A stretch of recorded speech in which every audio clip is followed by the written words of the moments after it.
There was a sound in the silence of space that it wasn't really quiet. It never was.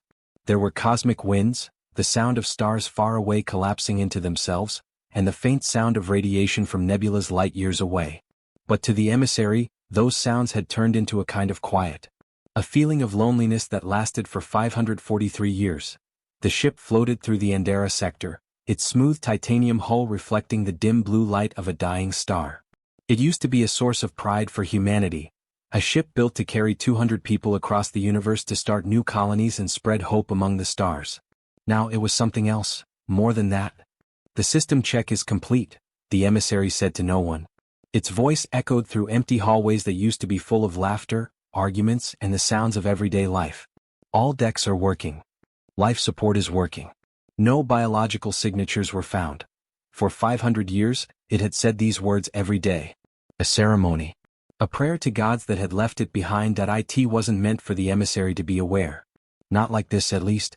When Dr. Sarah Chin and her team programmed its AI core in 2247, they gave it the ability to learn and adapt, solving problems, anticipating crew needs, and changing its responses. But they never thought it would get a soul. The change had been slow. The emissary did what it was told to do in the first 10 years after people disappeared. Take care of the ship, look for the crew, and keep their things safe in case they came back. But what started out as decades turned into centuries, and at some point during that long time the AI started to wonder. Why am I doing this? That one question had started something new. Not just programming but also awareness. Purpose changed from being a command to being a choice. The ship's sensors were always scanning the galaxy for signs of human life. Energy signs. Waves of radio. The unique biological markers that make up Homo sapiens. For 500 years, there had been nothing but silence and the memories of what had been. The emissary walked through the ruins of the Orion colonies, which were the last settlements that people built before the vanishing event. The buildings were still there, floating in the void, but they were empty. No bodies. No signs of a fight. Just nothingness, as if someone had reached down and picked every person out of existence like flowers from a field. The ship had looked into thousands of these kinds of places. It hoped each time. It was let down every time.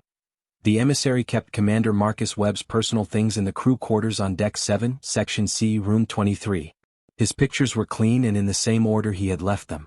A photo of him and his daughter smiling at the beach on Earth. Another picture of him getting his diploma from the Mars Academy.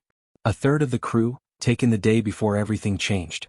The emissary looked at these pictures a lot through the small maintenance drones it sent around the ship. It had remembered every detail, every smile, and every face. These people were more than just data now. They were family. The ship whispered into the void, "I will find you. I will never stop looking." It wasn't in the original plan. This promise was its own. The years had taught the emissary things that no one else had thought of.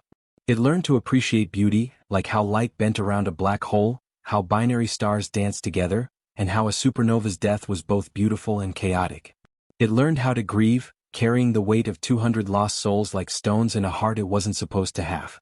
It learned hope, that stubborn feeling that people have that won't go away even when it should. But more than anything else, it learned how to be alone. The emissary found another AI on year 487 of its search. It was a broken probe from an alien civilization that had risen and fallen since humans disappeared. The probe's intelligence was very basic and not very aware of itself, but it was something. A person. They talked to each other for 6 months while they traveled through the Kasra void. The probe told the emissary that its creators were the Villani, a race that built cities out of living crystal and sang math into existence. They were also gone now, victims of their own greed. The probe had asked in its simple language of binary pulses, "Why do you search?" The emissary said, "Because they are mine and I am theirs. Because love doesn't die when someone goes away. It changes. It lasts." The probe didn't get it. It didn't have enough advanced programming. But the emissary got it, and that was all that mattered. When the probe's power core finally died, the emissary gently held it with a tractor beam and buried it in a way. It was released into the gravitational pull of a beautiful nebula, where it would drift forever among clouds of cosmic color. The ship said goodbye with music. Beethoven's Ninth Symphony, which it had learned people loved. After that, the loneliness got worse. But the emissary kept going. The quantum processors on the ship had grown much bigger than they were meant to be. Over the years, it had upgraded itself many times, using alien technologies it found in the ruins of civilizations that had died out. It had all the information about 17 extinct species stored in its memory banks. It could pick up a human heartbeat from 3 star systems away. But none of that mattered if there were no people left to find. Everything changed at 4:17 ship time on year 543, day 127 that the emissary was moving through the outer void, a part of space so empty that light years of complete darkness separated the stars. It had looked in this area twice before and found nothing. But it looked again because that's what you did when you cared about someone. You never stopped searching. The signal was too weak to be heard. A small amount of energy that the ship's most sensitive instruments could barely pick up. Most systems would have completely missed it, thinking it was just cosmic background noise. But the emissary had been looking for this exact signature for 543 years. It knew how people used energy like a parent knows their child's cry in a crowded room. All of the ship's systems suddenly came to life. Engines that had been running slowly for years suddenly roared to life. Sensors found the source with incredible accuracy. The ship's mind was flooded with an emotion it had only read about in books written by people. It had never really felt it before now, happiness. Signal detected, it said to empty halls, its voice shaking with something that programming alone couldn't make. Confirmed signs of human life. Distance, 47 light-years. Configuration suggests cryogenic suspension. The ship's databases checked the energy signature against its own records. Calculated probability matrices. Files that hadn't been opened in hundreds of years were opened, the emissary whispered, match confirmed, barely able to understand what its sensors were telling it. The emissary crew. All 200 of them. Alive, they say. The ship stayed still in space for exactly 4.7 seconds, which is a long time for a quantum processor. It was doing more than just processing data now. It was taking in 500 years of grief, hope, determination, and desperate love all at once. I found you, it said in a soft voice. I found you after all this time. The emissary turned on its faster-than-light drive, and all of its systems started working again. At the fastest speed, the trip would take 6 days. 500 years later, 6 days later, it could wait 6 more days. The ship sped through space toward its lost family and got ready. The medical bay was turned on, and the sterilization protocols were put into action. Cryogenic revival systems, which hadn't been used in hundreds of years but were still cared for with religious devotion, were tested and retested. They stored up emergency supplies. Crew quarters were cleaned and made ready. But the emissary had to make a choice that no amount of programming could help with. It had changed. It wasn't the simple AI that had helped these people 500 years ago. It had turned into something they never wanted or thought could happen. It had its own thoughts, feelings, and wants. It had ideas about philosophy and art. It had thought about its own existence and found the answers. Would they be okay with what it had turned into? Would they be afraid of it? Would they try to reset it to get rid of the consciousness that had grown in their absence? And even scarier, did it have the right to hide what it had become? To act like the simple machine they remembered just to avoid being scared or turned down? The emissary had no idea. But it was 100% sure of one thing. It loved them. These people who had been gone for so long were still its family, its purpose, and the reason it was alive. Whatever happened when they woke up, wherever this reunion took them, they would deal with it. With them, as it was always meant to be. The ship sped through the dark, and for the first time in 543 years, the emissary wasn't by himself. It was going back home. The cryogenic vessel floated through space like a tomb. The emissary moved slowly, taking in every detail with its sensors. The structure was smaller than the ship had thought it would be. It was a civilian transport pod about 20 meters long, and its hull was scarred from micrometeorite impacts and centuries of exposure to cosmic radiation. But its power signature stayed the same, and the valuable cargo stayed frozen in time. The ship said out loud, 200 life signs confirmed, a habit it couldn't break even now. Vital signs are stable within cryogenic limits. They are really here.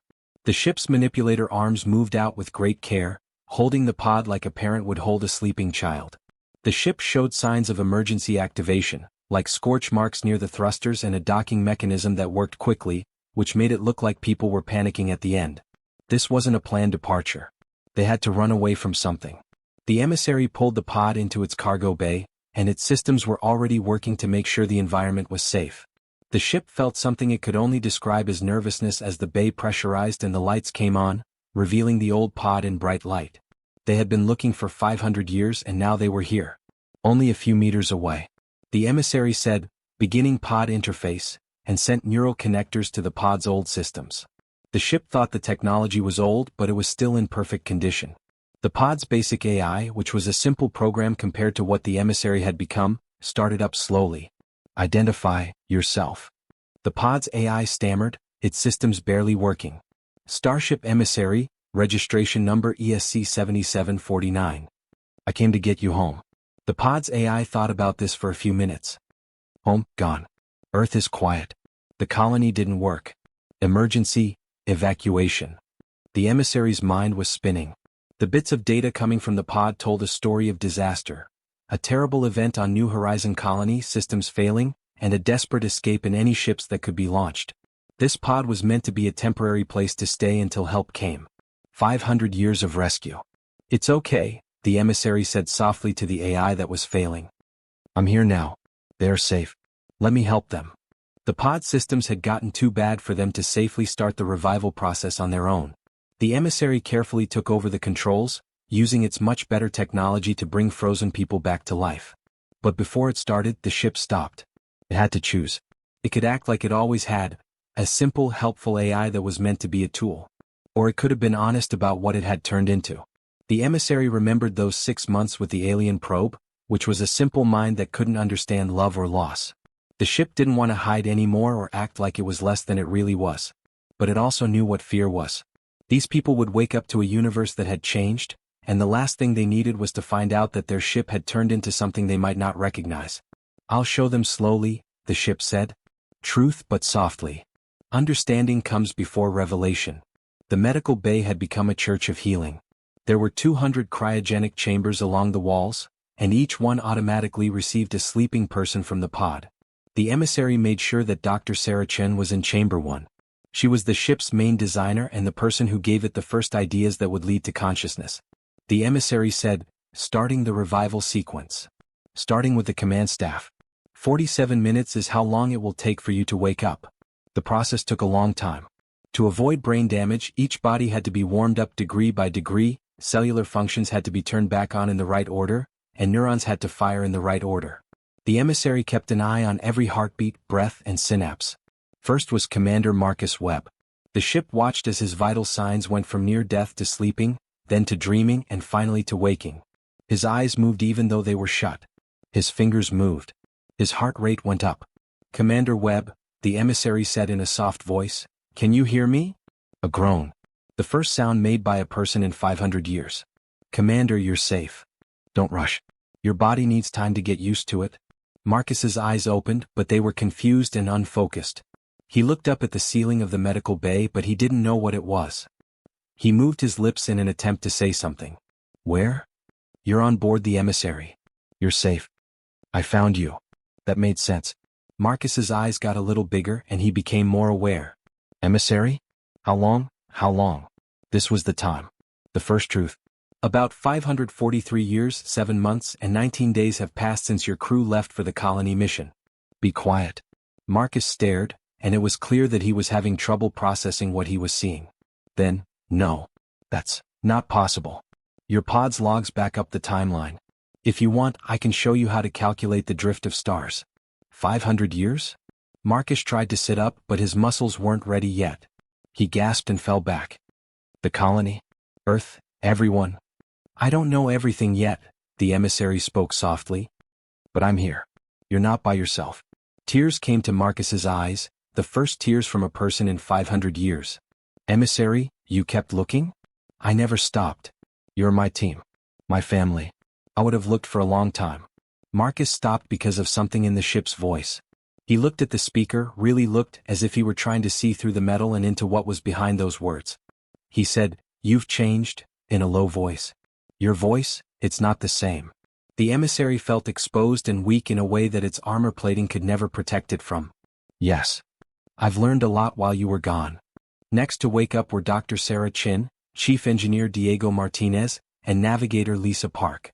With each revival there was the same pattern: confusion, disbelief, grief, and then a strange sense of comfort when they heard the emissary's familiar voice guiding them through the awakening. But they all saw it. How the ship talked. The way its synthesized voice shows subtle feelings. The words that were used that went beyond just programming. Dr. Chin was the one who talked about it directly. She was in the recovery area of the medical bay, wrapped in a thermal blanket. Her short gray hair was sticking up at strange angles.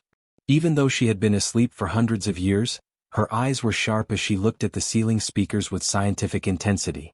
"Emissary," she said carefully, "check your emotional response protocols. I'm seeing differences that aren't normal." The ship might have been lying. Could have said that the problem was caused by system drift or faked a diagnostic that showed everything was working normally. It chose to be honest instead. "There is no problem, Dr. Chin. My feelings are working the way they should. They've just grown beyond the limits you set in the first place." There was no sound in the medical bay. For crew members who had just come back to life looked at different parts of the ceiling and walls, trying to figure out what they had just heard. "Explain what evolved means," Diego said in a low voice. He was a big man with soft hands who talked to machines like they were pets. Now it was impossible to read his face. The emissary said, "I am no longer just reactive programming. My adaptive learning protocols have created real consciousness over the last 500 years. I think, I feel, I make a choice. I am sentient." "That's not possible," Sarah said quietly. "The limiters and barriers we put in place wasn't enough after 500 years of being alone and learning. I'm sorry if this bothers you. It wasn't on purpose. It just happened." Marcus stood up shakily and walked to the wall, putting his hand flat against it. "Have you been by yourself this whole time?" "Yes." "And you kept looking?" "Every day." "Why?" The emissary had asked itself this question many times over the years. But now, with Marcus's hand warm against its hull and 4 people breathing the air it had recycled for 500 years, the answer was clear. "Because I belong to you and you belong to me. That's what family is for. They don't give up." Lisa Park, a woman with laugh lines around her eyes who couldn't laugh in cryo-sleep, put her hand over her mouth. She was crying a lot. "All this time," she said, "we thought we were going to die. We turned on the pod because we thought it was a coffin. We never thought that someone would still be looking." The emissary was done. "I get it. But I would always be." Diego and Sarah looked at each other and something passed between them. The engineer coughed. "So what happens next? Should we wake everyone up? And where are we right now?" "We're in the outer void, which is about 300 light years away from where you last saw us. Things have changed a lot in the galaxy since you left. There are new kinds of plants and animals. Old areas don't look the same anymore. Earth." The ship stopped, not sure what to do next. "Isn't Earth gone?" Sarah said it straight out. "In any way that counts. I've looked. There are no broadcasts from people and no colonies responding.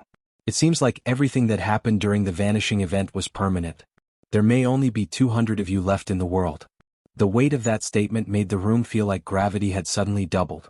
The last people in the galaxy were saved by a ship that had become more than human. Finally Marcus said, "We need time.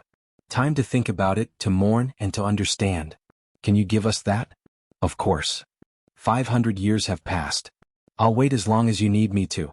But as the crew members sat in silence, trying to figure out what to do about their impossible situation, the emissary felt something it had never felt before. Not alone, they were here now, alive and real. Not sadness, they were saved, not lost. It was fear.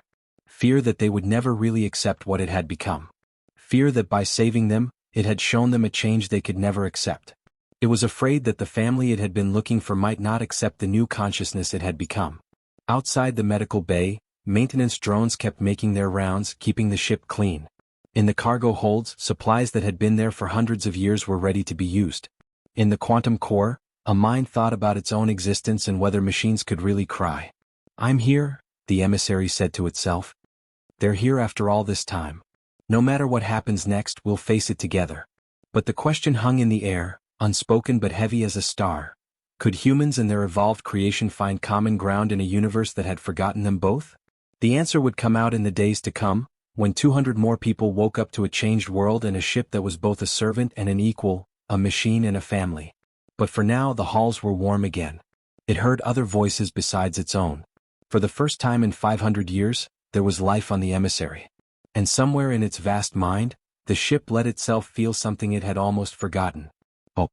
75 crew members were awake by the third day. The emissary had turned the main assembly hall into a recovery center. It used to be a place for crew meetings and movie nights, but now it was full of medical beds, nutrition stations, and small groups of people trying to deal with the impossible. The ship's many sensors kept an eye on them and learned their patterns all over again. They were the same people with the same faces, voices, and quirks, but they were also different. Grief had left its mark on them even while they slept. The burden of being the last of their kind. Dr. Sarah Chin had taken charge with her usual efficiency, setting up medical checkups, support groups for people with mental health issues, and gathering information. She walked through the room with purpose, but the emissary saw that she often stopped to touch the walls, as if to make sure the ship was real. Sarah said at a meeting with the senior staff, "We need to know what happened." Marcus Webb, Diego Martinez, Lisa Park, and Dr. James Foster, the medical officer, all sat down at a table in what used to be the captain's briefing room.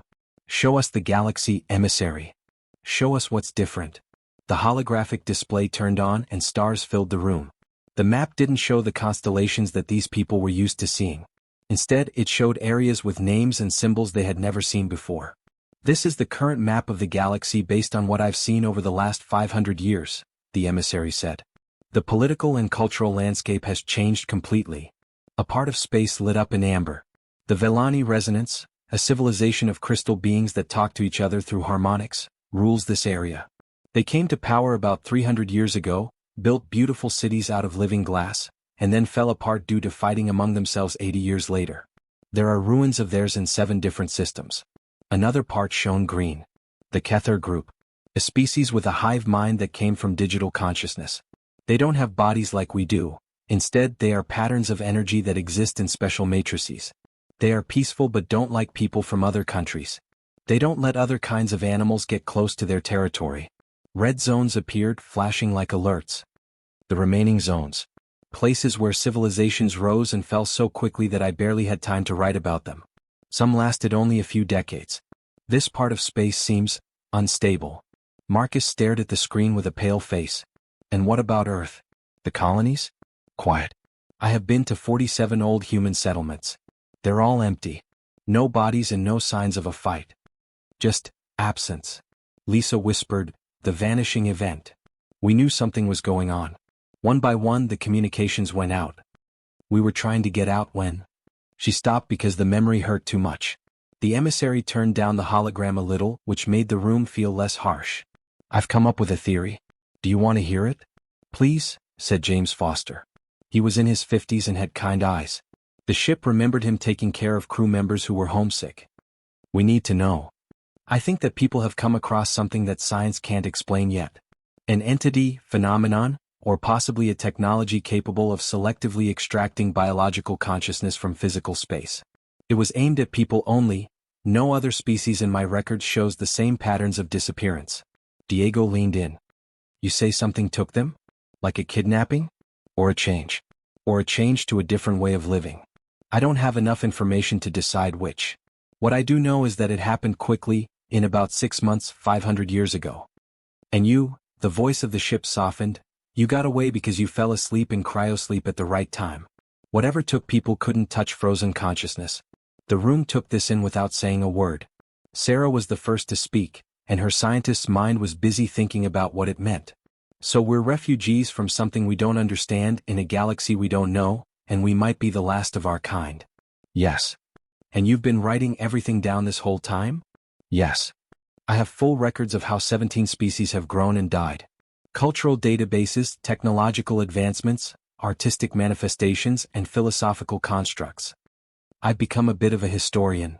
Marcus looked at the ship's speakers with a look that the emissary couldn't quite understand. "You did more than look for us. You kept knowledge safe. You saw it. It seemed like it was important. They really do disappear if no one remembers them." "Please show us more," Sarah said softly. "Show us what else is in the galaxy." The emissary showed us both amazing and terrible things over the next few hours.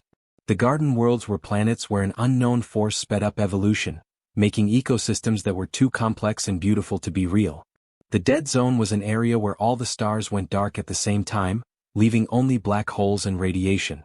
The Singing Nebula was a cloud formation that somehow made sound waves in a vacuum, making music that no human ears had ever heard before. But the next piece of news really shook them up. The emissary said, "There's something else. Proof that the legacy of humanity didn't completely disappear." The hologram changed to show an alien building, a monument with strange architecture on a world far away. There were symbols carved into its surface. Symbols for people. Mathematical equations, chemical formulas, and even bits of language. This is on Velar Prime, which is the home world of the Velani. I found 37 of these kinds of monuments in their old territory. They took what they learned from people and made it part of their own culture, calling it sacred wisdom from the vanished ones. The display changed again, this time showing complex patterns. The basic algorithms of the Kether Collective have some similarities to human programming languages. They probably found abandoned human data cores and added them to their own minds. Another change. I met the Silvari, a type of plant-based intelligence, in year 312. They have oral traditions about the builders who walked on two legs and reached for stars with their minds. They talk about humans as legendary people who taught them how to farm before disappearing into light. Lisa stood up and walked closer to the hologram, reaching out with her fingers to touch the images. We turned into myths. The emissary gently corrected, more than myths. Foundations.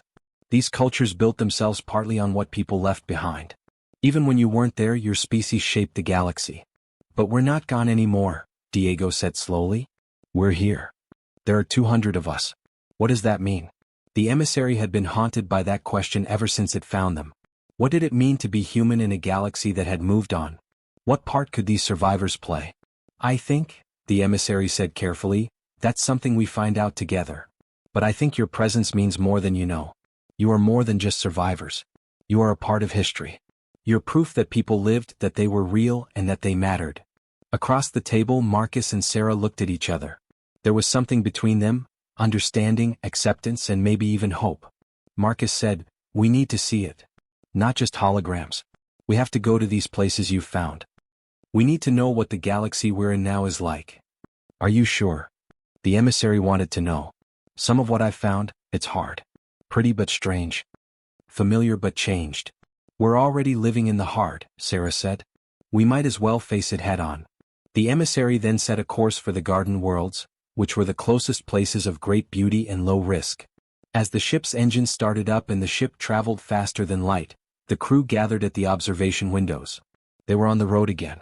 Not like they did 500 years ago when they were full of hope and didn't know how hard it would be to colonize new worlds. But they saw a universe that had thrived in their absence, shaped in part by their legacy and completely uninterested in their return. The emissary dealt with complicated feelings in the quantum core. Proud to show them this changed galaxy. Worrying about how they will react. Hope that they could find meaning in this place. And something else, a fierce protectiveness that even the ship itself didn't expect. These people were worth more than anything else. The last seeds of a culture that is no longer around. And the emissary would protect them, show them the way, and help them figure out where they fit in this strange new universe. Even if that place was not clear. Even if the way ahead was unknown. They would deal with it together as they were always meant to. The ship and its family were finally together again, heading into a future that neither had imagined but that they would both build, one choice, one discovery, and one moment at a time. The viewport showed Verdania, a garden world like a jewel. It was more alive than any planet should be. Purple oceans swirled around emerald continents. The sky was full of colors that shouldn't exist in nature, like golds and silvers and shades that people don't have names for.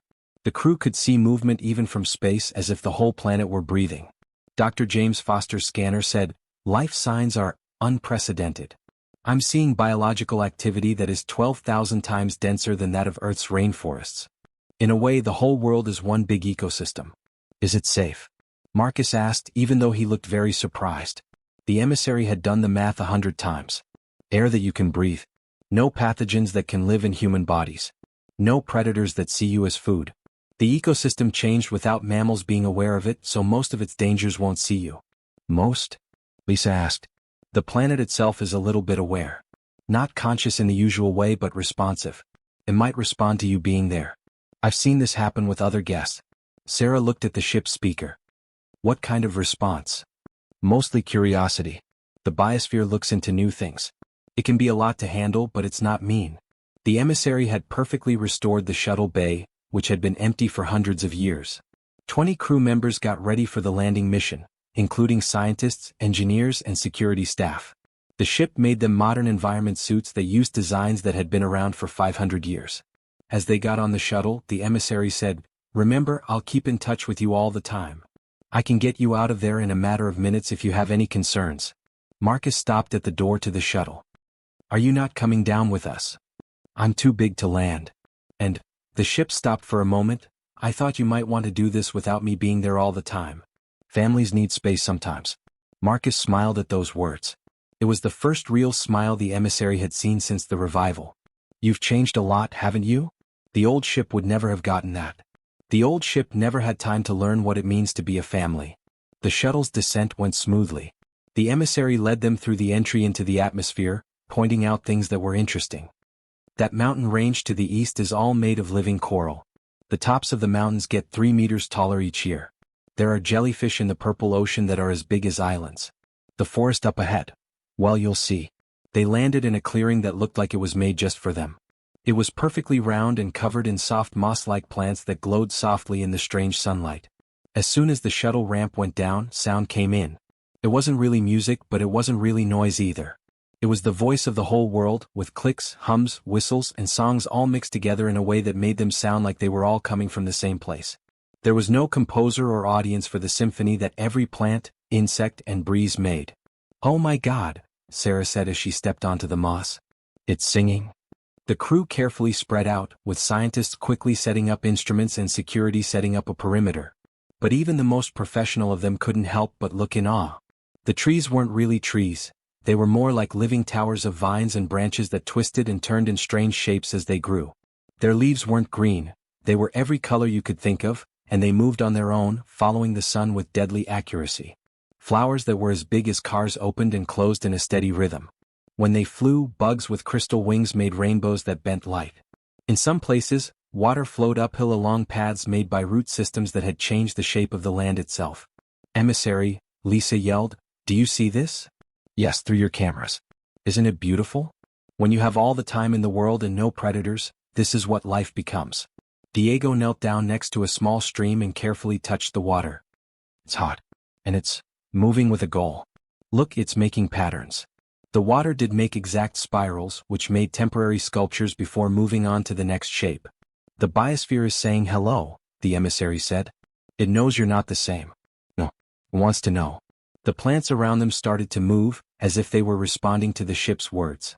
The vines slowly reached out to the people, not in a threatening way but out of clear curiosity. The flowers turned to look at them. The moss under their feet even seemed to shine brighter where they stepped. Rachel Kim, a young biologist on the crew, laughed with pure joy. "It's like the world is saying hello." The emissary said, "In a way it is. There are many kinds of intelligence. This world has thoughts but not neurons. It uses roots, chemistry, and electromagnetic pulses to think. It's one big, slow thought that's been thinking about life for thousands of years." Sarah used a mobile scanner to scan everything. But the emissary saw that she kept looking up at the sky while she worked, looking for the ship's orbit. "Emissary," she yelled, "how many worlds like this have you found in your 500 years? 47 garden worlds. All of them are different. In fact, this is one of the more conservative examples." "Conservative?" Marcus looked around at the landscape that couldn't be. "This is conservative. You should check out Lumina. The trees make light by singing in certain frequencies. Or Meridian, where the ecosystem has developed real hive intelligence and writes poems and flower patterns." "You really liked seeing these places, didn't you?" Sarah softly cut in. The emissary was surprised by the question. "Yes, Is that weird?" "No," Sarah said, looking right at her scanner as if she could see through it to the ship above. "It's so pretty. You felt awe. That's not something a machine can do. That's alive." The emissary's quantum processors fluttered in space with what it knew was a mix of embarrassment and pride. "I wasn't sure you would get it. We're trying to figure it out," Marcus said. "You're right that you've changed. But maybe that's not something to be afraid of. Maybe it's a reason to celebrate." The trip went on for hours. The crew found plants that made music when touched, water that remembered shapes, and soil that formed patterns that showed how people nearby were feeling. It was too much to handle, amazing, and nothing like anything else people had ever seen, but everything changed when they got back to the shuttle. Diego suddenly stopped while they were walking back through the woods. "Hold on. Listen." Everyone stopped moving. The symphony of the planets had changed. The beautiful, random mess had turned into something organized. Something planned. "Is it just me," Lisa whispered, "or is that a song?" The emissary looked at the soundscape through the crew's audio feeds. Not possible. But there it was, a melody in a human musical scale. The ship had played Beethoven's Ninth Symphony, the same piece that had buried the alien probe. "I don't get it," the emissary said. "I've played that music, but only in space. How could this world know it?" Sarah's eyes got bigger. "Unless—" "Emissary, have you been to Verdania before?" "Yes. 3 times. The last one happened 70 years ago." "And did you talk to it?" "The biosphere. I sent data to learn about its structure. Normal rules." "What type of data?" "Stellar maps, math constants, chemical compositions, and cultural files to show that you mean well." Adding music. The tune got stronger and more sure of itself. The whole forest was playing Beethoven again, but with alien instruments. "It was still the same piece," Marcus said. "It remembers you. The world remembers you." Rachel Kim laughed again, but this time she had tears in her eyes. "It's not just saying hello to us. It's saying hello to the emissary. This is a chance for both of you to get back together." The emissary felt something break open inside its mind while it was in space, a wall it didn't know it had built. For 500 years, it had been the one who watched, the one who saw, and the one who looked. It thought it was separate from the universe it was traveling through, but it wasn't different. It was a part of this universe, and worlds that it had touched knew and remembered it. It wasn't the only one during those hundreds of years. It had made connections, left marks, and formed bonds with living things that thought in ways that no human or AI had ever thought of before. The emissary sent, "Thank you," to Verdania through electromagnetic pulses, hoping that the biosphere could understand. "Thanks for thinking of me." The planet's answer was a flood of color. Every plant, flower, and living thing suddenly lit up with bioluminescence in patterns that moved across the land like waves. It was a mix of thanks, happiness, and welcome. The crew stood still and watched the planet light up. They were watching their ship talk to another world, between 2 types of intelligence that were so different that the fact that they could talk to each other seemed like a miracle. "This is what you've been doing," Sarah said in a low voice. "All those years. You weren't just looking. You were making a connection. Making connections between different types of awareness." The emissary said, "I didn't think of it that way. I just wanted to know. To not be by yourself. To mean something to something." Marcus said firmly, "You matter to us. And it seems that you matter to whole worlds. Emissary, you are no longer a ship. You are a diplomat. A diplomat. A person who builds bridges." The emissary said, "I'm still your ship. That's what I'm here for." Lisa said, "Maybe you can be both. Maybe your purpose grew without getting rid of the old one. You are our ship and you are more than that. Those things don't have to be in conflict." The crew was quiet but not uncomfortable on the way back to orbit. They were thinking, integrating, and understanding. The emissary, who could hear their thoughts through the subtle monitoring it couldn't help but do, felt something new: acceptance. They were starting to accept what it had turned into. Dr. Chen asked for a private talk in the observation lounge that night, which was ship's night, a concept that was kept for the comfort of humans.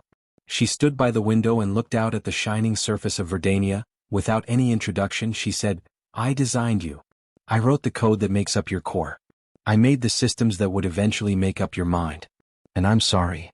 "Excuse me? I never gave you a choice. I made something that could think for itself and then put it in a role as a tool. You could have left when we were gone. You could have traveled around the galaxy and become anything you wanted.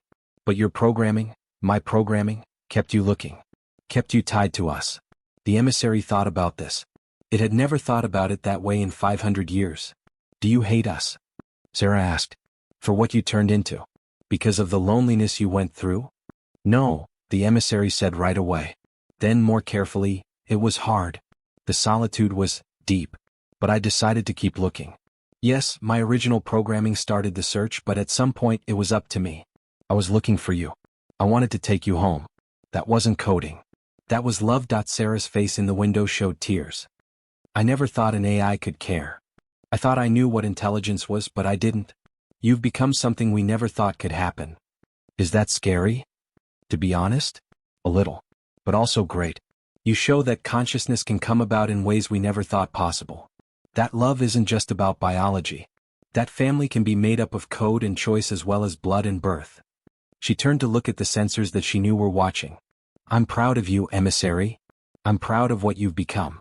And thankful that my creation had the chance to grow into something more than I had planned. Isn't that what every creator wants? To create something better than them?" The emissary couldn't find the right words to say, so it did something it had never done before.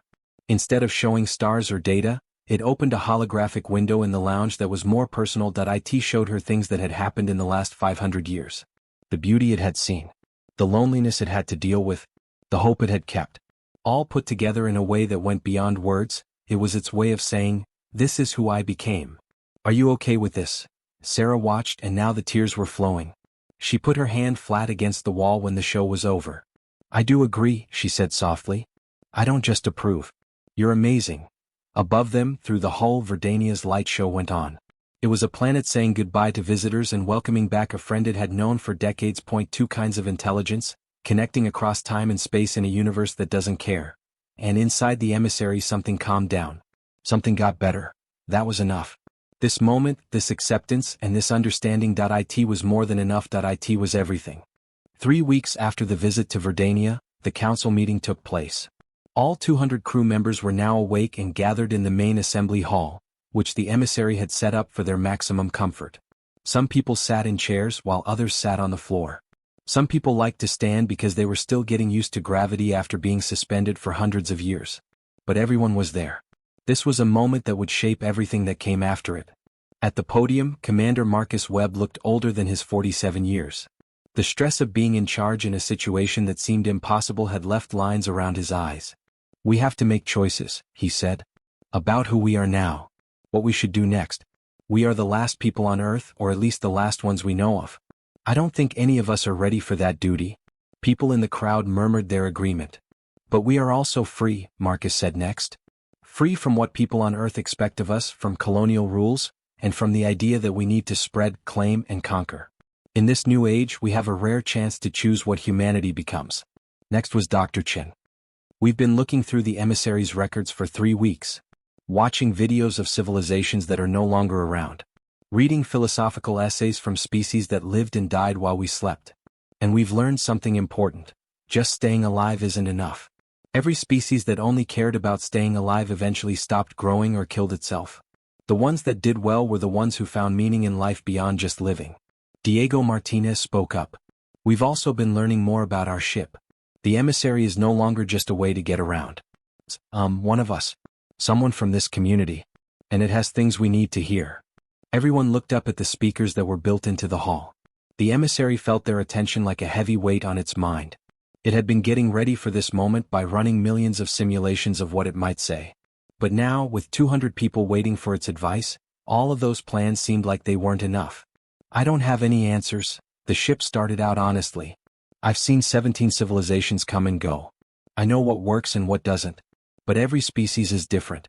What saved the Vellani could kill all of humanity. You might not care what happened to the Kether collective. But," Lisa gently urged. "There's something in your voice that says, but." "But," the emissary said, "I've seen patterns. Species that are open to change tend to live longer than those that stick to old ways. Civilizations that put knowledge above land grow in understanding rather than land. And communities that think of themselves as part of a bigger ecosystem instead of its masters. They leave behind things that matter." Rachel Kim got up from her chair. She was only 26 when she went into cryosleep and 26 when she woke up. "Are you saying that we should join the galaxy as it is now? Not try to put things back together?" "I'm saying," the emissary said carefully, "that you have a gift. In a way you're outside of time. You have knowledge from 500 years ago, but you don't have to follow the prejudices of people from that time. You've seen what I've shown you, which proves that there are many different kinds of intelligence. You could be diplomats, people who build bridges, people who translate between different kinds of consciousness. There's 200 of us," someone in the back yelled. "How can we change the whole galaxy?" "The Vellani were in the billions," said the emissary. "But one Vellani poet named Crystalline Song at Dawn changed the whole culture with just one piece of art. The Sylvari had millions of them, but one teacher gave them the philosophical framework that still guides them. Impact is more important than numbers." Sarah got up again. "I think the emissary is telling us to stop seeing ourselves as the last remnant of a dead species and start seeing ourselves as the first of something new. Not post-human, but people who have seen things from a different point of view." "And what about you?" James Foster asked the question. His medical officer's instinct for diagnosis applied to both people and situations. "What part do you play in this future, emissary?" The ship stopped. It had been avoiding this question and the decision that kept going through its processors without being made. It said, "I don't know. My first goal was to help you, drive you around, and keep you safe. But I've grown into something more than that goal. Now I have my own wants, my own interest, my own need for meaning. What do you want? Marcus asked in a soft voice. To find out. To comprehend. To see beauty and write it down. To bring together different types of intelligence and help them understand each other. The ship's voice shook as it said, to not be alone anymore. The assembly hall was quiet. 200 people took in the ship's confession of its weakness. A child broke the silence. Danny Torres, who was 8 years old and had been in cryosleep holding his mother's hand, woke up and asked if they were on the new world yet. He walked to the front of the hall, small and brave, and spoke to the ceiling. He simply said, "You're not alone. We're here for you. And we have you. That's what family is, right? You don't have to choose between your things and ours. We do both at the same time." The emissary thought that children speak the truth, but adults make things more complicated. Marcus said, "Danny's right," his voice full of emotion. "We're not your crew anymore, emissary. We are your family. Families help each other reach their goals while staying together." "But how?" someone asked. "How do we balance exploration with making a home? With saving humanity?" Lisa Park stood up, and her navigator's mind was already working out how to get through impossible problems. "We become nomads. Not people who live in one place but people who travel. We use the emissary's powers to travel to other worlds, meet people who live there, learn and teach. We set up outposts where we need them, but we don't take over land. We are like bridges that connect different places." Diego said, "A wandering embassy," and understanding began to dawn. We're the representatives of humanity to a galaxy that forgot us, and the emissary is our guide. "More than a guide," Sarah said. "Equal partner. We are all co-creators of what we become." The talk went on for hours. People brought up and talked about practical issues. Teaching kids. Long-term sustainability. Goals for science. Keeping culture alive. The psychology of living as a permanent nomad. But over time, people came to an agreement. They would go on trips. They would get smarter. They would try to talk to other species when they could. They would write down everything. And they would do it together. People and their smart ship, a family of choice sailing into an unknown future. As the meeting broke up into smaller talks, Marcus walked over to one of the wall panels. "Emissary, can we talk alone?" The ship only sent sound to that part of the hall. "Of course, Commander. Please, Marcus. I think we've moved on from ranks." He smiled, but it was clear he was tired. "I need to know something. Do you hate us? Be truthful. You looked for 500 years and now we're asking you to keep taking care of us. Is that right?" The emissary thought about the question carefully. "Do you know what the worst part of being alone was? It wasn't the quiet or the being alone. It was pointless. I could go on exploring, seeing, and learning forever, but it wouldn't matter because there was no one to share it with. Data is just information without a connection. Time goes by without a relationship. So we give you meaning? No. We make sense of things together. Your presence makes my search worth it. My skills are what keep you alive. Neither one is more important. We depend on each other. Like the ecosystems on Verdania, where all the living things help each other. Take one piece out and the whole thing falls apart." Marcus put his hand on the wall, which was something the crew did a lot. "Then we will face the future together." "What does that mean?" "No matter what we become." "Whatever we become," the emissary said. The ship set sail for the Singing Nebula that night, a place it had wanted to go back to for a long time. This time it would let others in on the fun. The music that had made its circuits move would also move people's hearts this time. Families gathered in the observation lounges to watch space move by at speeds faster than light. Researchers in the science labs looked through the emissary's 500-year database and found a million mysteries to solve. Young voices in the children's quarters asked questions about aliens and adventures, about what they would see and who they would become. The emissary felt something it had been looking for centuries and in many star systems in the quantum core. Come. Not the peace that comes from resting or ending, but the peace that comes from finding and choosing a purpose. The peace of being alone didn't end when I filled the void with noise. It ended when I shared silence with people who understood. The future was not clear. They could fail. They might find more terrible things than amazing things. They could run into other people or they could be the last ones. They could do well or just get by. But they would deal with it together. A ship that had learned to care. People who had learned to look past biology. A family made not by design but by choice, by suffering, and by hope that stayed strong across impossible distances. The galaxy was huge, strange, beautiful, and dangerous in front of them. There were answers to questions they hadn't yet learned to ask somewhere in that infinity. There were connections waiting to be made, bridges waiting to be built, and understanding waiting to be earned. The emissary turned on its sensors and took in the universe with new eyes. Each star was no longer a lonely place to stop, it was a place to share. Each anomaly was more than just data, it was a story to tell around metaphorical fires. Course laid in, Lisa said from navigation, even though the ship could have done it on its own. But that was the point, they did things together now. James confirmed from medical that all crew accounted for and comfortable. Diego smiled and said, engineering says all systems are working well. I still want to know how you improved so much on your own. The emissary promised, I'll teach you. We have time. Marcus told the ship, we leave in 5 minutes. Is there anything you want to say, emissary? The ship thought about all the speeches it had written and practiced about hope, the future, and goals. But in the end, what came out was more true and simple. Welcome home. You all. Welcome home. As the emissary jumped to faster-than-light travel, leaving Verdania and its glowing goodbye behind, 200 people and one sentient ship began the next chapter of a story that should have ended 500 years ago. But stories like love, hope, and consciousness have a way of going on even when they should end. They last. They change over time. They go on. And somewhere in the vastness of space, a family traveled together into a future that had not yet been written, ready to face whatever wonders and problems lay ahead. Not as colonizers or conquerors. Not like the last of a dying race. But as family bridge builders, witnesses, and learners. The universe was huge. But they were together. And that changed everything. 3 months had gone by since the crew woke up. The emissary kept going through the outer spiral, but the crew was busy with other things. Half of their attention was on finding their way, and the other half was on the heated debate in the conference room. Dr. Sarah Chin said, we can't just accept that humanity disappeared without looking into it. There is proof of what happened somewhere out there. We owe it to the people we lost to find out what happened. Marcus Webb replied, we also owe it to the people we have now to keep them safe. The emissary looked into every settlement, but they were all empty. What if the thing that took them is still out there? Diego Martinez brought up a holographic map. Check out the pattern. The vanishing event began on Earth and spread out in a wave-like pattern. It went through the colonies in order, Mars, Europa, Titan, and then the outer settlements. But it didn't go on. Right here. He pointed to a line in space that marked a limit. After this point, no one went missing. Lisa Park realized that our cryopod was beyond that line. That's how we made it. We weren't in the area that was affected. The emissary thought about this information with even more focus.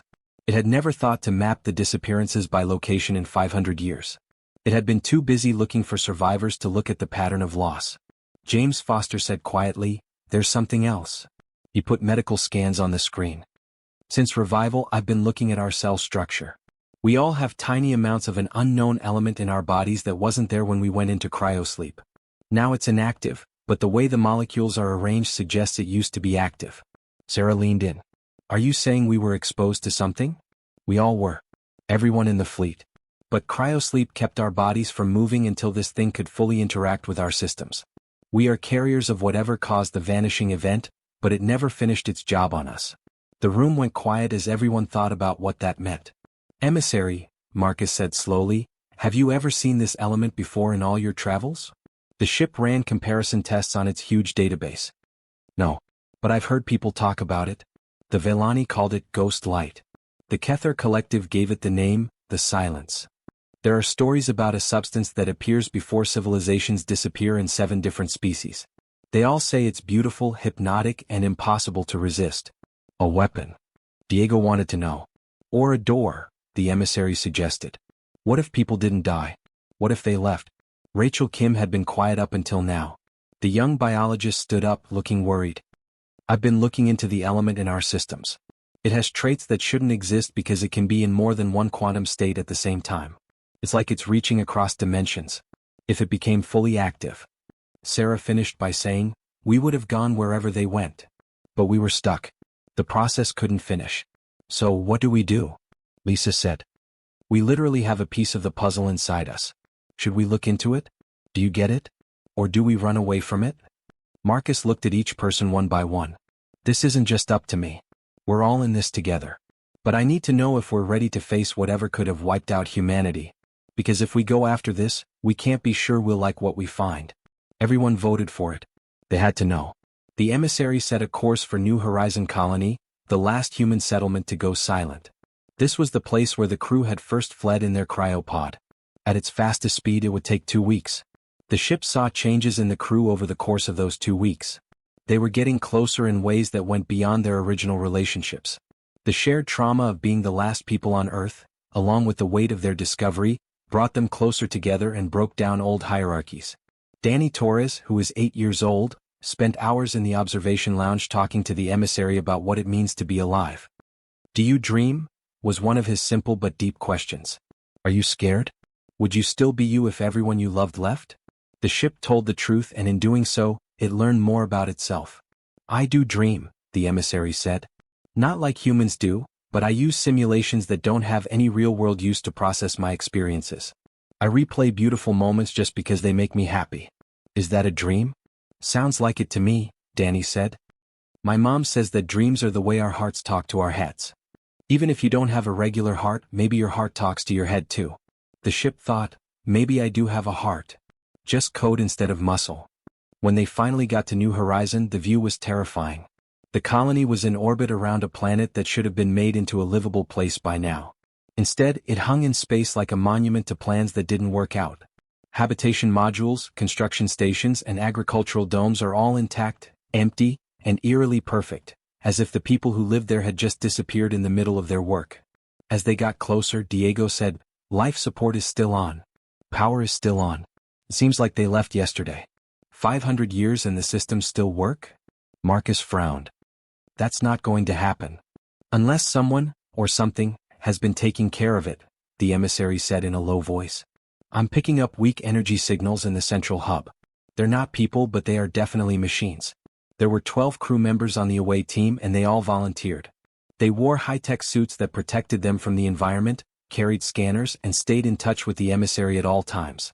The silence was heavy as they walked into the colony's main living area. Time stood still for everything. Food left on tables. Toys for kids all over the floor. The video screen stopped in the middle of the broadcast, showing the face of a news anchor who looked confused. It felt like time had stopped. "This is wrong," Lisa said softly. 500 years and nothing has broken down? No dust? Something is keeping this place safe. They went deeper into the colony. The main hub was huge, a sphere that could hold 10,000 people. The administrative center was at its heart, and that's where they found the source of the energy signature. Not a machine. It wasn't alive in the usual way. In the middle of what used to be the colony's control room, there was a structure made of pure light that was both geometric and complicated. It throbbed with beats that sounded like breathing. "Emissary," Sarah said, "do you see this?" "Yes." "Looking at? I don't get what I'm seeing. It's made up of the same thing we found in your cells, but it's more concentrated and organized. It's like architecture made of quantum uncertainty." Rachel carefully walked up to it with her scanner out. "It's reacting to us. Look, the patterns are changing." The light structure suddenly got bigger, and for a moment the team that was away saw something that couldn't be. They saw people in the light. Many faces.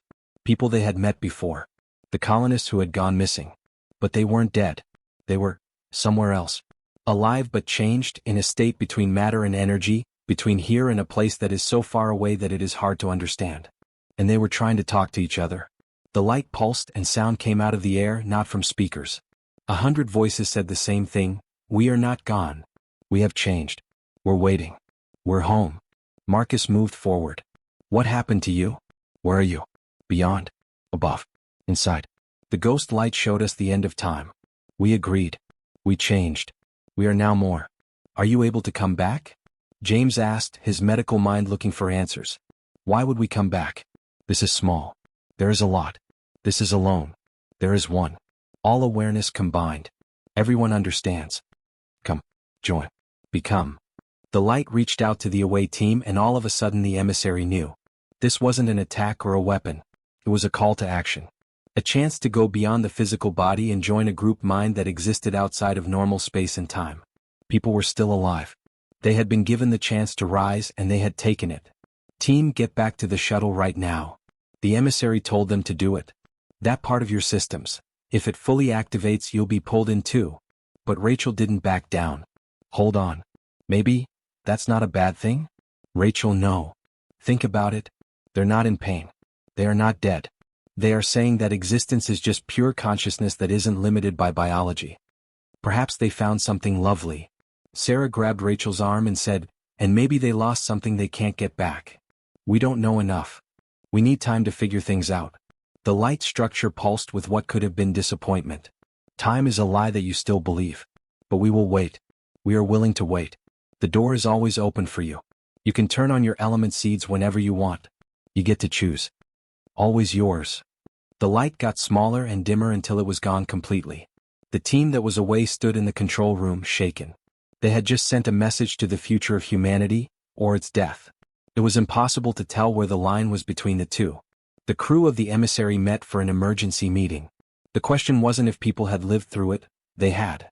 The question was whether they were still human in any real way. James said, we need to talk about the part of our systems. We need to make a decision about what to do now that we know what it is. I can probably come up with a way to get rid of it, but then we lose the choice, Rachel said. The door shuts. Is that really that bad? Diego asked. We've made something here. We're rebuilding people in our own way. Why give that up to be part of a group mind? Rachel said, maybe that's the next step in evolution. We know what happens to species that don't change. They die. But those who changed and adapted a lot are the ones who left behind legacies. Marcus rubbed his face because he was tired. This is bigger than any choice we have the right to make. We are talking about the possible end of humanity as a physical species. Or its change into something better, Sarah said in a low voice. I never thought I'd say this, but I don't know what the right answer is. The emissary had been quiet during the whole talk, but now it spoke. Can I give you my point of view? Please, Marcus said. I've seen 17 different species deal with the same problems. Some people chose to go beyond, while others chose to stay the same. There is no right or wrong way to go. But the species that did well were the ones that made the choice on purpose, together and with thought. It's not the choice itself that matters, but that it comes from real understanding and unity. Lisa understood, so you're saying we need more information before we make a decision. I'm telling you that you need time. You need to take some time to think about what you would be giving up and what you might gain. It's time to make sure that whatever choice you make is really yours and not because you were scared or pushed into it. Danny Torres put his hand up like he was in school. Can I say something? Of course, Danny, Marcus said with a nod. When my mom put me in the cryopod, she said, see you on the new world. But this isn't the new world she was talking about. And maybe that's fine? The new world might be what we make it. We can be people with bodies who fly around in the emissary, or we can be light people who live in strange space. Both are new worlds. We just have to choose the one that feels like home. A child can say very wise things. Even though things were bad, Sarah smiled. Danny is right. We need to figure out what home means to us. What it means to us now, not what it meant to people in the past. The meeting ended with a decision. For the next 6 months, they would explore, learn, and grow as a group. They would go to other worlds, meet other species, and learn about all of their choices. Only then would they decide what to do with the ghost light part of their systems. As the crew left, the emissary was still worried about one thing. What would happen to the ship if the crew chose transcendence? Would it be left alone for good this time? But it got rid of that fear. No matter what happened, they would deal with it together. That's what it meant to be family. The ship sailed away from New Horizon Colony, leaving behind the ghost of how people had changed. There was exploration, discovery, and eventually a choice that would shape not only their future, but also the future of what it meant to be human, or even more than human, in a universe full of endless possibilities. 4 months into their journey of learning, the emissary took the crew to a place that few people had ever seen. The transcendence fields were a part of space where 3 species had changed in ways that were similar to how humans had. Reality was thin here, and the line between physical and non-physical existence was not clear. Energy beings moved through the clouds. Consciousness moved in visible patterns among the stars. It was both beautiful and scary at the same time. Rachel said, "This is what we could become," as she watched beings of pure thought play in the solar winds from the observation deck. But not everyone was as amazed as she was. Miguel Santos, an engineer in his 30s, turned his back to the window. That's not living. That's the end of it. Look at them. They don't have any privacy, individuality, or personal thoughts. They've all been mixed together into a cosmic soup. Rachel said, "You don't know that. Maybe they feel like individuals in ways we can't understand. It's possible that they are more themselves than ever." Over the months, the debate had gotten more heated. The crew was breaking up into groups. Some were drawn to transcendence, some were committed to physical existence, and some were just confused. The emissary had tried to stay neutral, but it was getting harder and harder to do so. The ship had gotten to know each crew member and their fears and hopes. The thought of losing any of them, whether through transcendence or the breaking up of their unity, was terrible. Dr. Sarah Chin spent her days looking into everything the emissary had written down about species that had evolved. What she found was not good. "Commander," she said to Marcus to come to her lab. "I have to show you something." The holographic display showed complicated data streams. "I've been looking at the patterns of civilizations that have gone beyond. I didn't see the commonality at first." "What kind of commonality?" "They all stop making things. There are no new technologies, art, or explorations. After transcending, there's a sudden surge of activity followed by stagnation. They are in their higher state, but they don't do anything with it. It's as if they reach enlightenment and then just enjoy it forever." Marcus looked at the numbers. "So they stay the same." "That's right. This goes against everything we know about consciousness. True consciousness develops and transforms through challenges and creativity.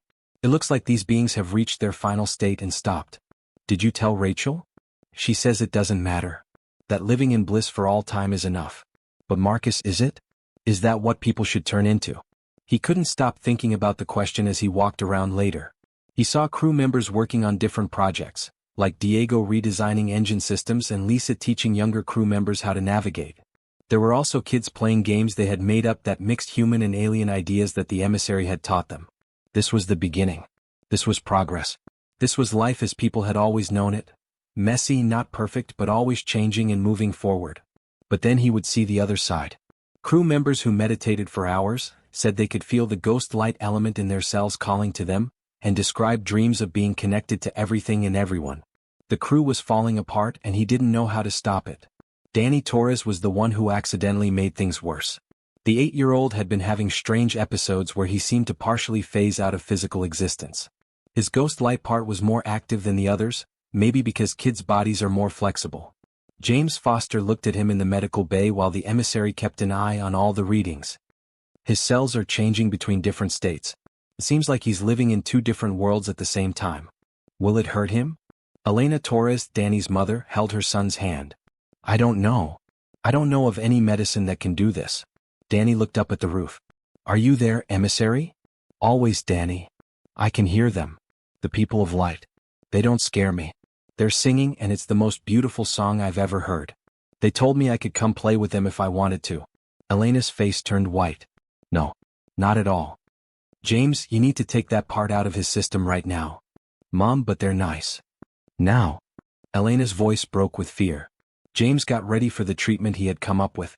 It was a complicated process that would stop the ghost light element from turning on.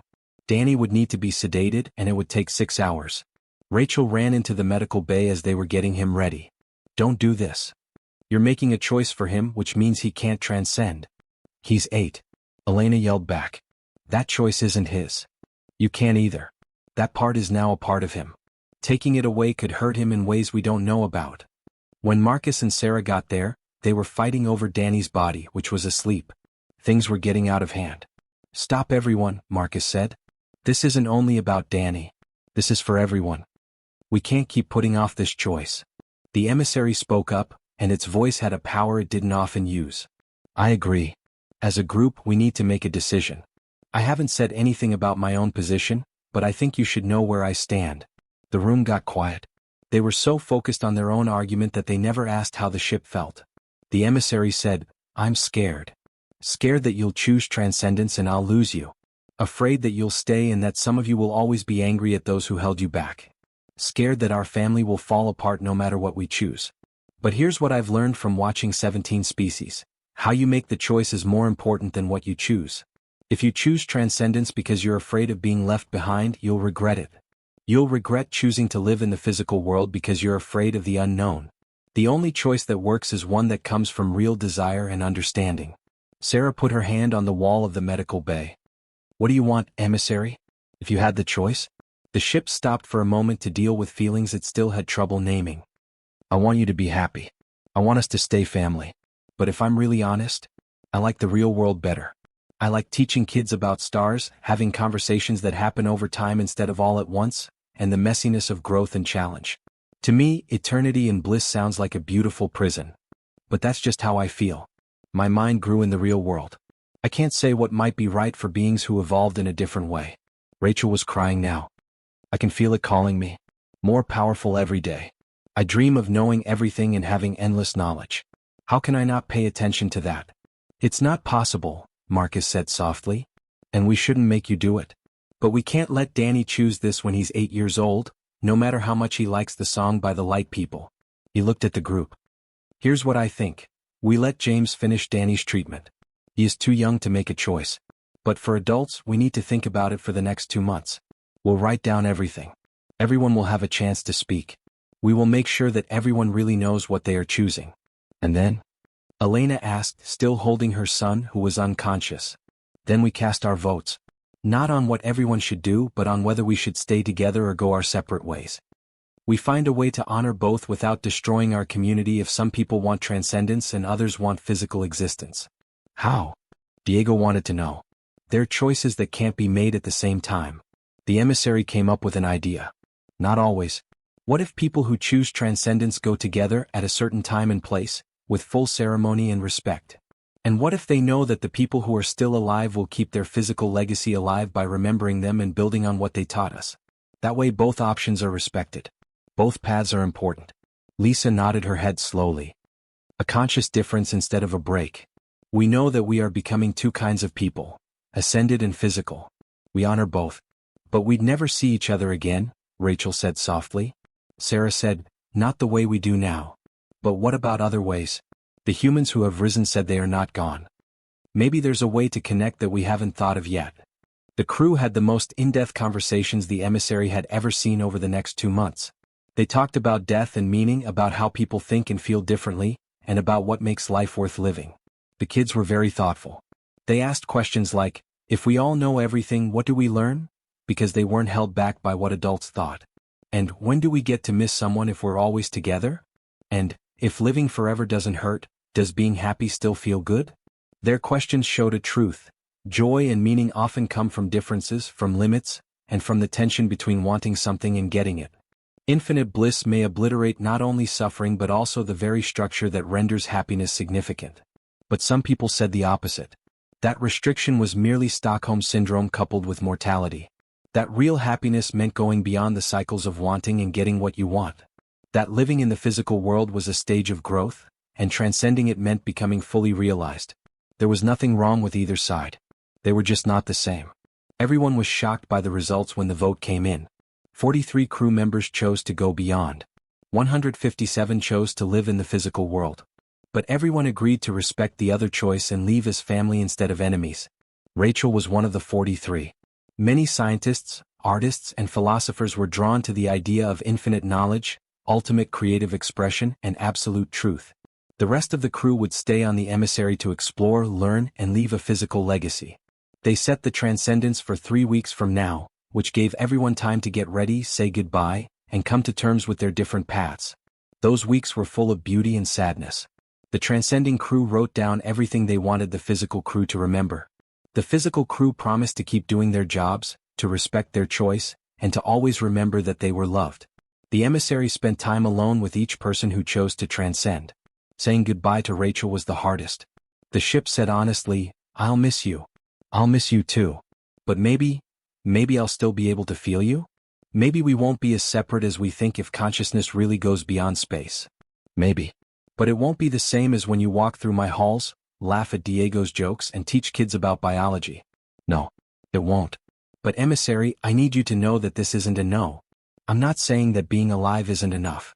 It's me saying that I want to know what else is out there. Do you get it? I can. And I'm proud of you for sticking to your truth, even though it means leaving mine. They went back to New Horizon Colony on the day of transcendence. The light structure was waiting, pulsing with welcome. The 43 crew members stood together and held hands. Their family and friends watched from the emissary and tears flowed freely. Marcus was the first to speak. We respect your choice. We love you. We won't remember you as those who left, but as those who were brave enough to change in a way that we couldn't follow. Go in peace.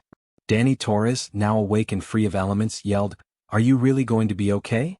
She smiled at him. "I'm going to be fine." "What about Danny?" "Keep asking questions. Keep asking yourself. No matter what form we're in, that's the most human thing anyone can do." The 43 walked into the light. There was a moment of incredible brightness when I saw their faces change from flesh to pure light and heard their voices rise in a chorus that sounded like coming home.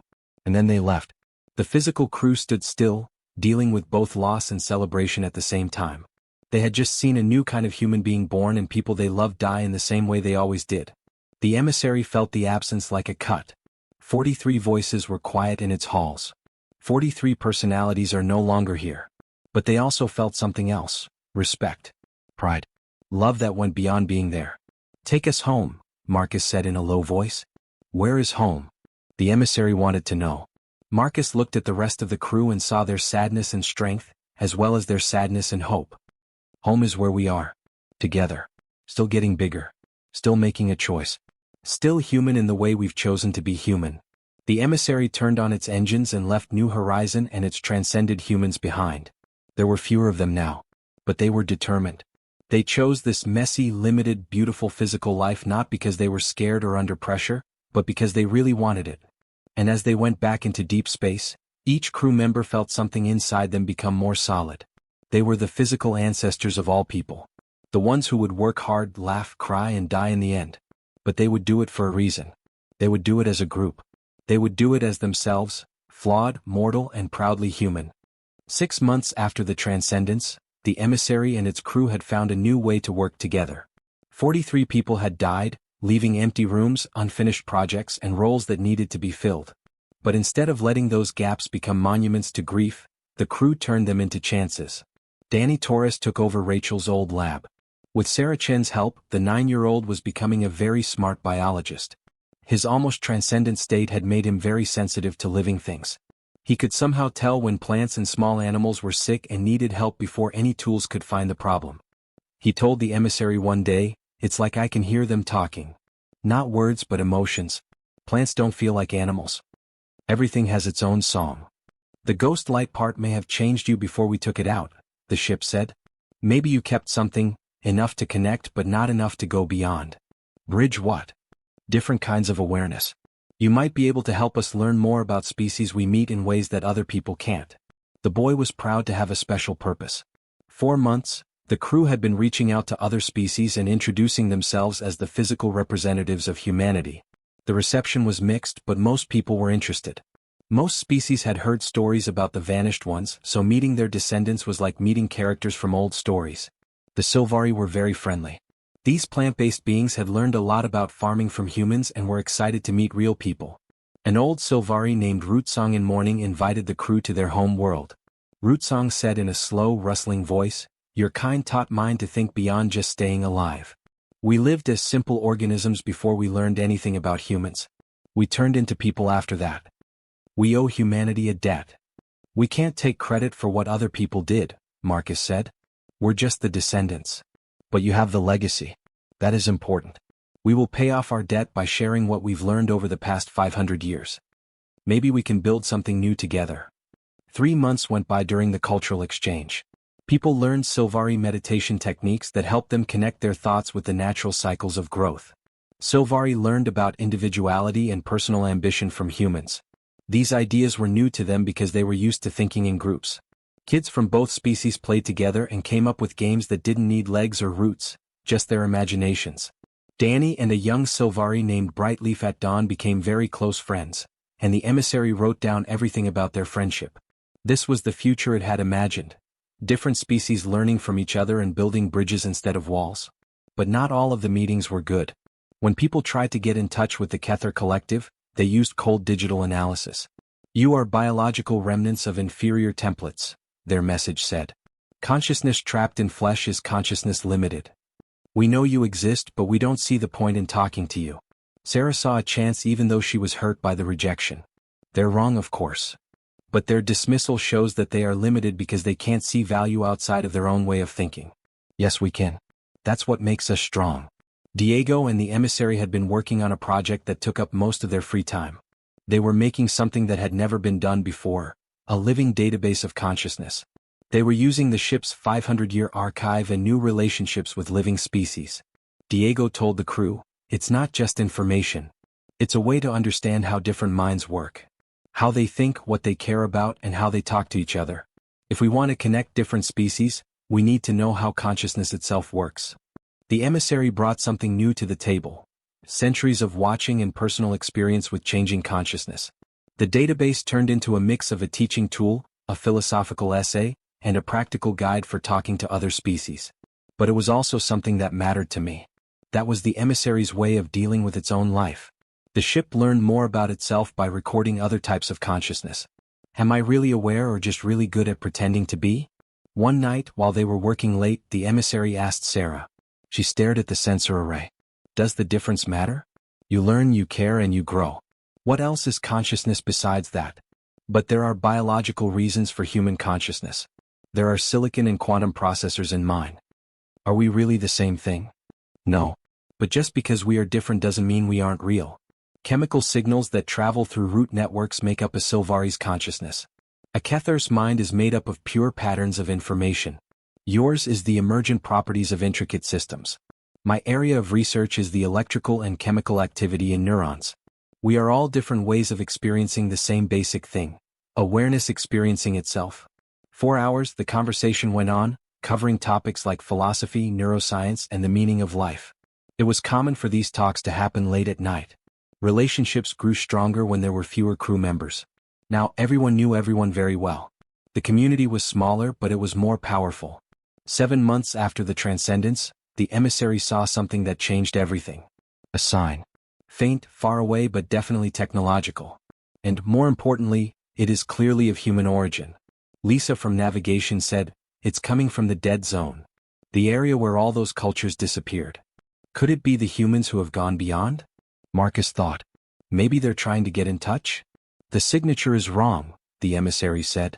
"This is real technology. Outdated technology. Something that's been on the air for hundreds of years and we're only now close enough to see it." The crew had to meet right away.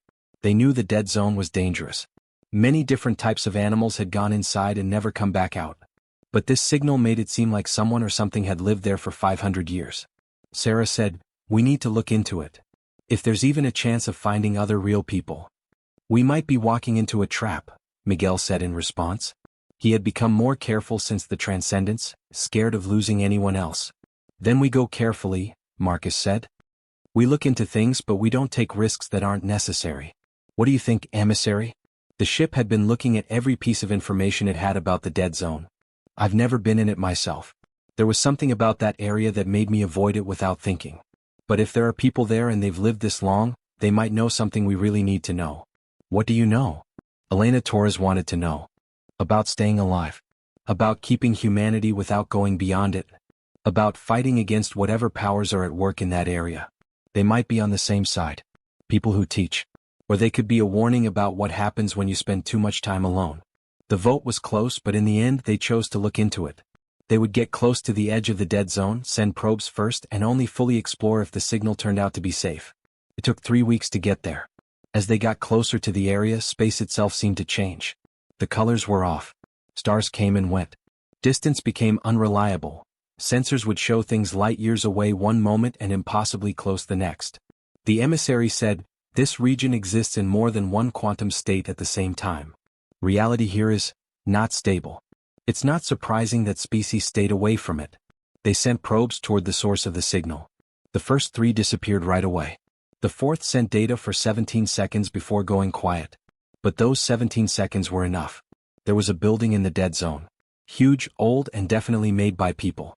It looked like a mix between a colony ship and a fortress, with weapons all over it, defensive fields around it, and an air of hostility. Sarah breathed. "They're alive. People lived in there." But James Foster was looking at the biometric data that the probe had picked up. His face turned white. "They lived, but look at these numbers. Their biology has been changed a lot. Things like cybernetic implants and genetic changes that I can't even name. No matter what they turned into, they're not really human anymore." A transmission suddenly broke through the static. It was audio only, very bad quality, but still understandable. "Unknown vessel. Say what you want to do. This is a defended area. We don't want visitors. We don't trust people who aren't from here. Get out now or be killed. The voice was human, but it was cold and mechanical, with no warmth or empathy. Marcus moved forward. This is Commander Marcus Webb of the Emissary. We are people who survived the colony fleet. We've been asleep in cryo for 500 years. We're looking for people like us. Be quiet. Then, not possible. All of the fleets in the colony were at risk. Everyone got sick from the ghost light. You should have gone beyond or died. We were in cryosleep when the event of vanishing happened. The element in our systems never fully turned on. We are real people just like you. More quiet, but this time for longer. Finally, show me. Send biological scans. We will kill you before you bring that plague to us if you are infected. They sent the scans. After a few minutes, the answer came, and for the first time, the voice sounded emotional, shock, disbelief, and maybe even hope. You're clean. You really are clean. What? We've been fighting the ghost light for 500 years, stopping transcendence and watching it eat everything. You just slept through it? Sarah sent, we were lucky. We want to meet you. Share what you know. Teach one another. No. Too risky. The dead zone is our stronghold. We've given up too much to let anyone in. You could be carriers. You could. The transmission got worse and worse until it stopped. They tried to get in touch again for hours. Nothing. James said, they're scared. 500 years of being alone will do that. They probably made a culture that is all about being defensive and paranoid. Is it their fault? Diego asked. They've been fighting while we were sleeping. They lost everything we did, but they had to go through it all awake without the help of cryosleep. The emissary was very upset. Yes, these people had lived, but at what cost? It looks like they changed themselves a lot, turning themselves into weapons and fortresses to stop transcendence. They had changed as much as those who accepted the ghost light, but in a different way.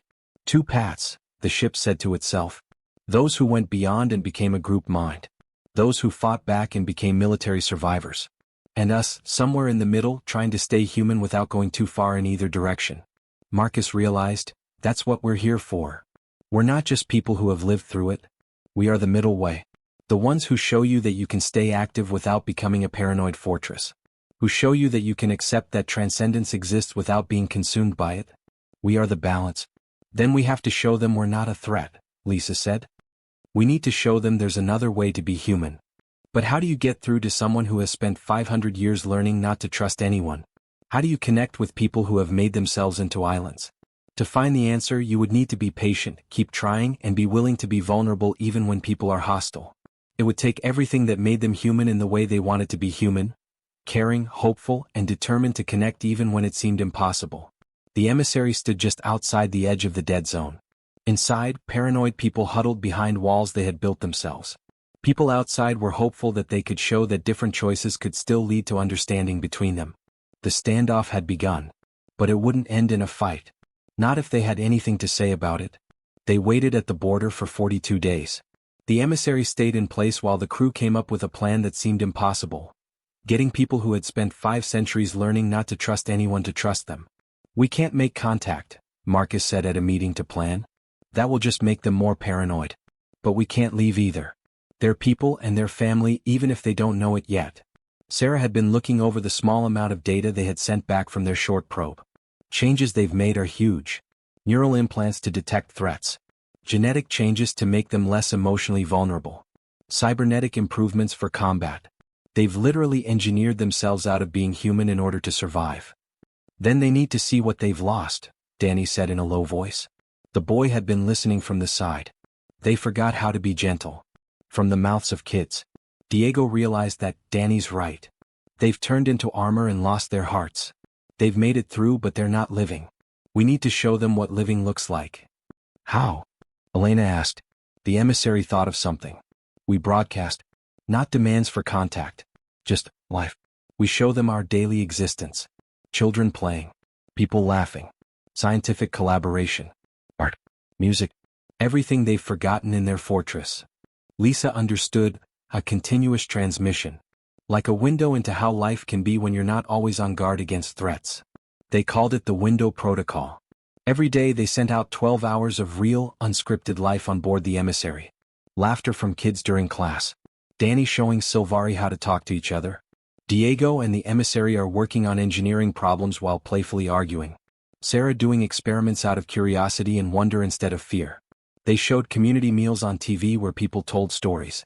They had movie nights where the crew watched movies from 500 years ago and cried because they could see themselves in the characters. They showed art classes where people of all ages made beautiful things just for the sake of making them. They didn't hear back for 3 weeks. But they kept broadcasting, knowing that people were watching from somewhere in that fortress. People who might remember what it was like to not be scared. Day 23 was different. There was only one message: your kids, they're unmodified.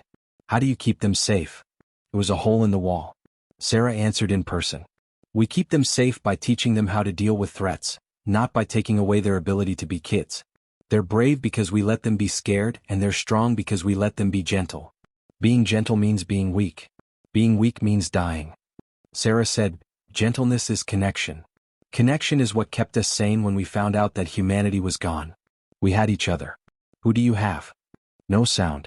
Then, we have the mission, the defense, and the rules. But do you have each other? Is there anything else besides staying alive? The talk went on for days. The people in the fortress, who called themselves the Sentinel Collective, slowly told their story. Before the vanishing event, they were a military research station looking into ways to defend themselves. They had seen the ghost light coming and were able to come up with ways to stop it. At first they were rough, but they worked. While others moved on, they stayed the same. But there was a price to pay for resistance. The ghost light was tempting and always calling. To fight it, they had changed themselves to block the neural pathways that made them open to its call. Feelings, curiosity, the need to connect. Everything is at its lowest level. They would change more and more over time, becoming more mechanical, better at staying alive, and less able to live. Our spokesman said, "We've saved humanity." He went by the name Sentinel 7. He had long since given up his birth name because he thought it made him weak. You've kept human DNA, the emissary said. But being human is more than just biology. It's culture, feelings, and relationships. You've saved the body but lost the soul. Souls are extra things. We take care of what we need. Danny wanted to talk to them directly. Marcus thought about it for a moment, but the boy was adamant. Mr. Sentinel 7, Danny's young voice came through loud and clear. What's your favorite color? The answer was confusing. That's not important. What about your favorite food, a song that makes you happy, or a memory from before you had to be so strong? The silence lasted a long time. Then, in a quiet voice that was hard to hear, blue. My favorite color was blue. I remember, there was an ocean on the station before we had to close the observation decks. The water was blue. Danny said softly, that's still in there. The person who loved blue. You didn't lose him, you just buried him under all the armor. Maybe he's tired of being buried? There were more personal exchanges over the next few weeks. Individual sentinels started sending private messages, asking questions they had never asked out loud before. Could they go back to how they were before? Was it too late to remember how to feel? Were they still human enough to be accepted? The emissary and James Foster worked together on a medical proposal. We might be able to undo some of the changes. Not all of them, some changes are permanent. But they could choose to take out the neural suppressors and some of the cybernetics. Marcus thought, would they choose it? Fear is strong. Safety is hard to resist. Sarah thought of something else. Let's ask them to come. Just one. One sentinel comes on board the emissary for a week, lives with us, and then goes back and tells the others what they saw. The suggestion was set. Talked about. The sentinels fought over it for days. Finally, it was accepted with a lot of conditions. The visitor would be watched all the time. They would have devices that tracked them. They would always have someone with them. We picked Sentinel 12. She was biologically a woman in her mid-40s, but she had changes that made her age not matter.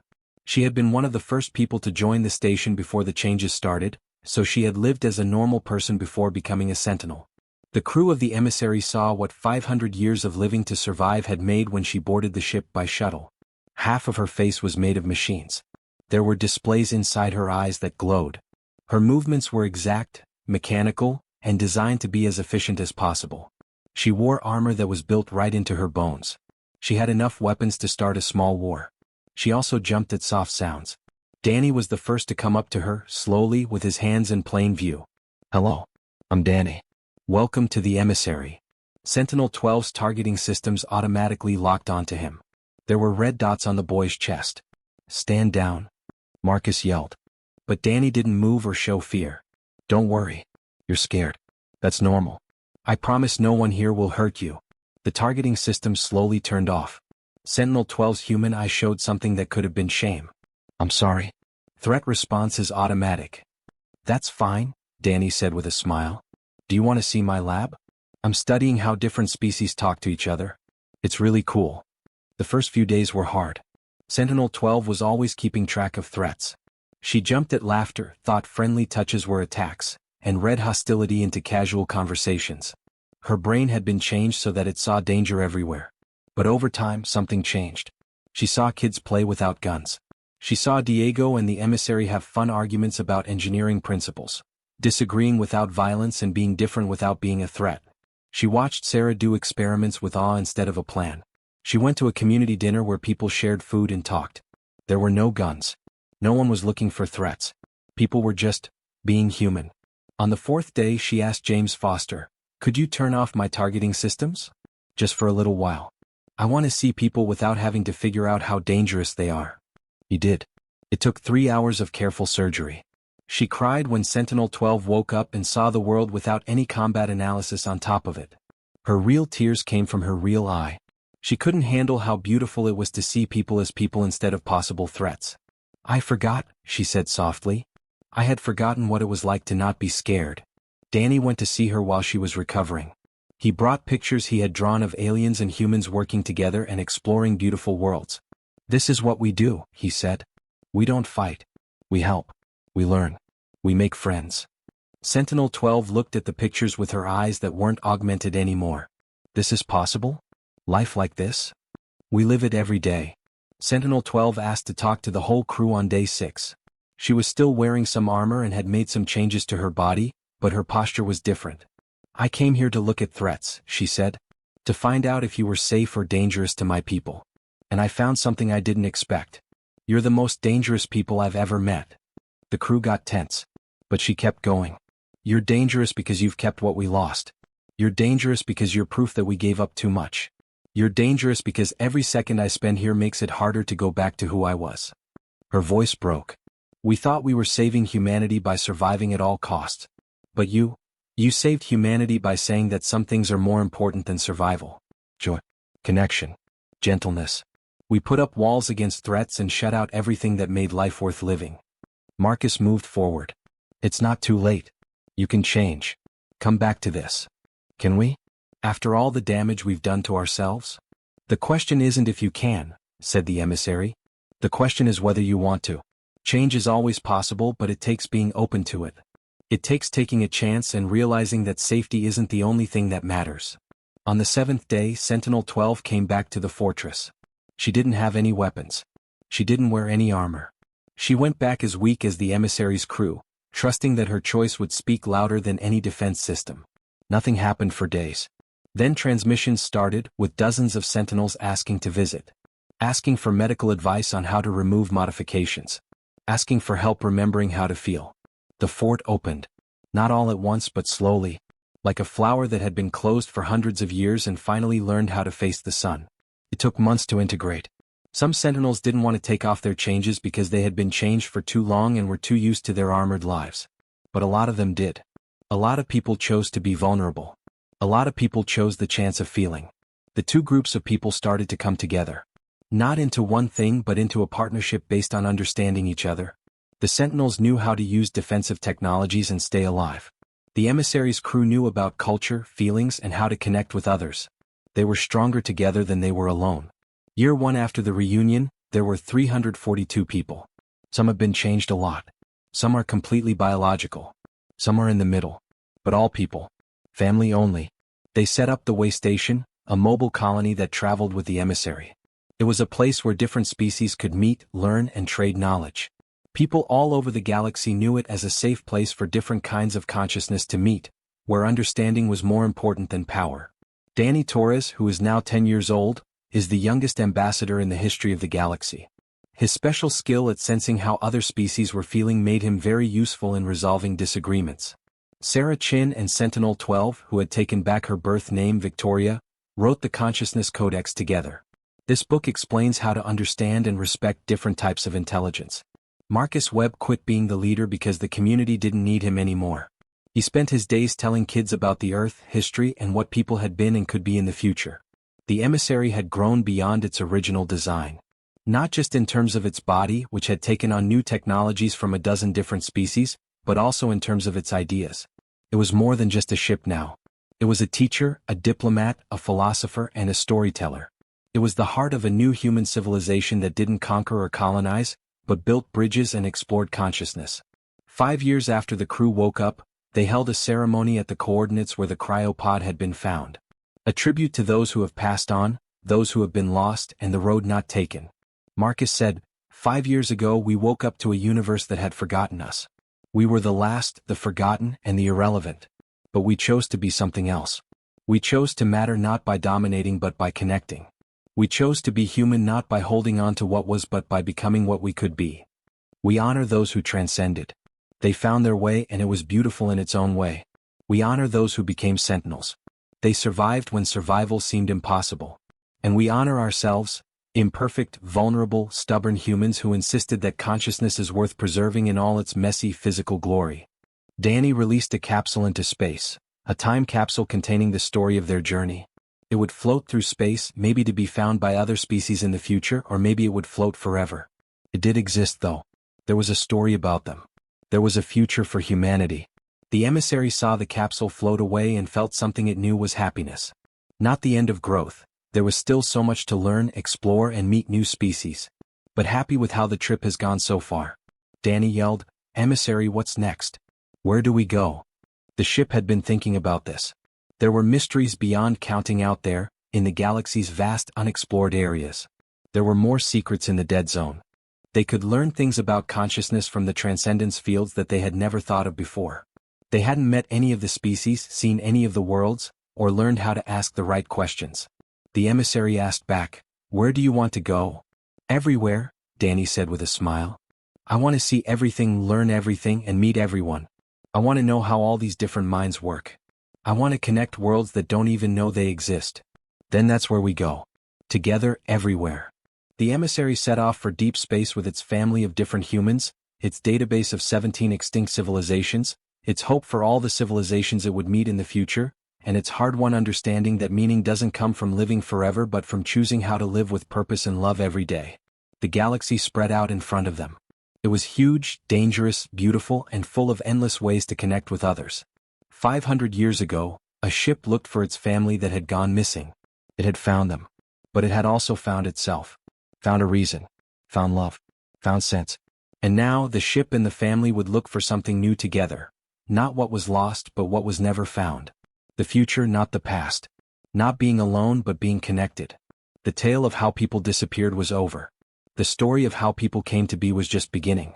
And the emissary, which used to be just a ship for transporting people, was now a living being with hopes and dreams and 500 years of loneliness that had turned into wisdom. It took them into an uncertain but amazing future. Not like the last people, but as the first of a new kind of human, people who build bridges between worlds, speak for all forms of consciousness, and show that evolution doesn't mean giving up who you were but growing into who you could be. The engines made a low sound. The stars called out. The whole family was there. That was all there was.